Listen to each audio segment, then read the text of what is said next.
All right, here we are on Antigua spaceship, and on the left side spawn, you may say he's a Dreamer TT.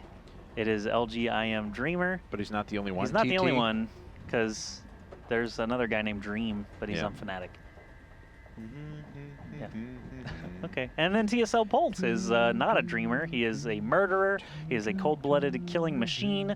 He has already destroyed 3 of LGIM's best players in the whole team, you know, arguably.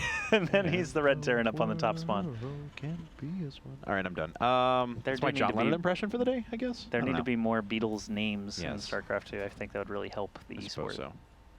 Maybe. Yeah, we could have Jude. I am Jude. I'm Jude. Just really anyone with I am works. Yeah, exactly. So, yeah.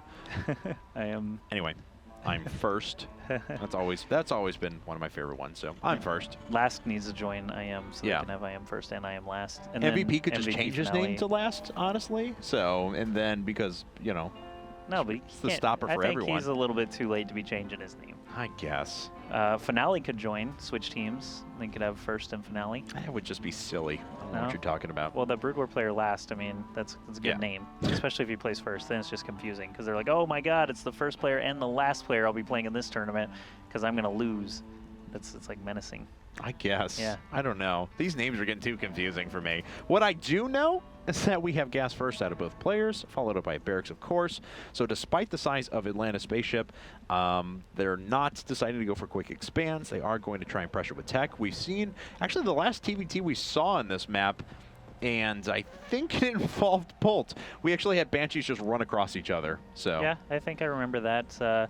Might have been, I'm wondering, no, I don't think Pult versus Gumiho has happened in a long time, but I'm trying to remember. Oh, either way, Dreamer TT and Pult are just shot for shot in that production tab, very, very mirrored at the moment. 1 second advantage here, 1 second advantage there.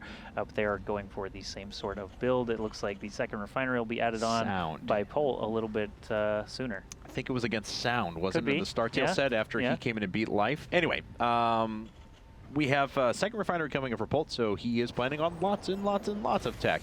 If it's going to be Banshees, it'll be Banshees probably of the cloaked variety. Jeremy TT, on the other hand, he does have his own factory coming up along with a tech lab, and those are actually going to finish at just about the same time. So we'll see potentially a swap here in a second, but he will have enough gas to go right up into a starport very quickly. Okay, as everything gets situated, both players still just building more SCVs. There's the starport very quickly for Pult, and a Hellion up first for Dreamer TT before putting up his own starport. So he actually, how did Pult miss out on a whole 100 minerals, I guess, SCVs and Marines?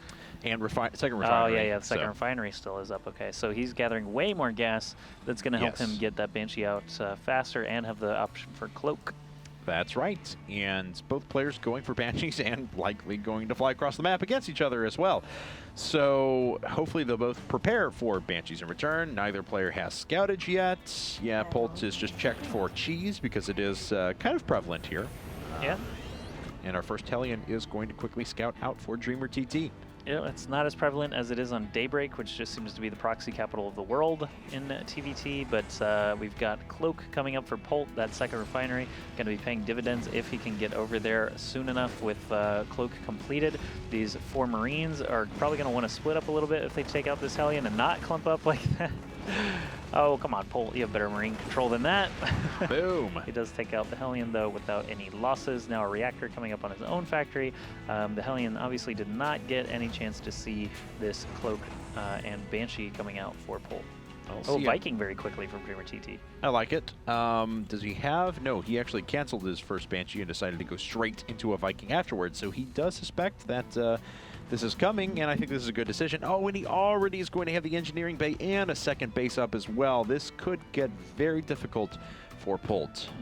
With Cloak already about to complete, he actually has some time to consider canceling that if he gets over there and doesn't like what he sees, but I don't think the Banshee is actually going to be fast enough. I mean, obviously we'll see as we go along here. 17 seconds left, 15 seconds left. I think he is just going to commit and let it finish. It's going to be really quick snap decision if he does see this turret or not. Okay, well, the turret is on the way, and there's enough for a scan, so, yep, this Banshee is going to be driven away. Yep. Okay. Well, with the Raven coming out soon, scans available, the Banshee just gets destroyed. Too bad, Colt. Your whole first gambit there is going to be canceled out. He's building another Banshee anyway and letting it finish. Oh, okay. There's just 2 SCVs that are randomly sitting here. Okay, he finally figures it out. I was wondering what the case was. Second Banshee is rolling across the map, but there are already not just missile turrets in place, but there's also a Raven that's coming up. So mobile detection is going to be a very real threat to that cloaked Banshee. That is certainly true. The Raven and Viking can just kind of fly around in tandem and take out more Banshees. Polt is still building a third Banshee, not fully switching gears over to Tank Marine or anything like that. He's just going to continue trying to get his shots where he can with these Banshees. Very interesting decision. But once that Raven is out, I have a feeling he's not going to want to build anymore after that. He can see the Raven now. Raven can see him. He's going to try and drop some auto turrets, and a little bit too late there to be able to snag the kill. But with that Viking along for the ride, this Banshee is not going to be doing any more damage. 5 kills is still pretty significant on that Banshee when Dreamer TT had the means to be able to destroy it earlier. So not a total loss on that one. The third Banshee is still flying across the map. I can't believe it. A little bit surprised about this. I think 2 was a little too, well, not too much maybe, but because Polt was able to get damage done with the second one, but you know, the first one was just obliterated. And the third Banshee is going to just check out the rest of the map, look for some Marines to kill at the Zelnaga Towers. Going to be a little disappointed not finding anything there. He still can use it for scouting. I mean, it's still a lovely air unit to be able to fly quickly from place to place and see if expansions are going up. So using it for scouting information is still a fine use, and he is actually just sending a bunch of Marines and a tank across now to try and get some damage to Dreamer TT. Dreamer TT sending that scouting Marine to his death. He's going to run right into that and know that this force is coming. And Polt did finish up his second command center and kill enough SCVs that he actually has drawn even in terms of economy at the moment. So no harm, no foul there. Oh, Polt could get some units caught here, especially as they have to path around the side of this. Yeah, loses an extra unit, almost a second one right away. Man, if these Marines were good at parkour, they could have just climbed up on it and ran across the edges, but they're just not trained. They're not QXC Marines. In street running, and they're not as adept as QXC's Marines that he trains personally every time he builds one, how to do some parkour. If I think QXC actually has parkour videos up on YouTube that you can look for as well. So QXC parkour, go ahead and Google it. Yeah, I remember the first time I met him actually, is one Banshee is going to be taken out here. A second one is still doing some damage, but it's only picked off 1 SCV and probably only going to get a couple more. Yeah, it's trying to run away now, but the Vikings are chasing it down. Not sure why they haven't fired yet. There we go. Oh, it's because of this. Okay, so after Polt loses his tanks... Oh, he's still got 3 tanks, but of course no siege mode is on the way, and in single pop-out mode, that's not going to be enough.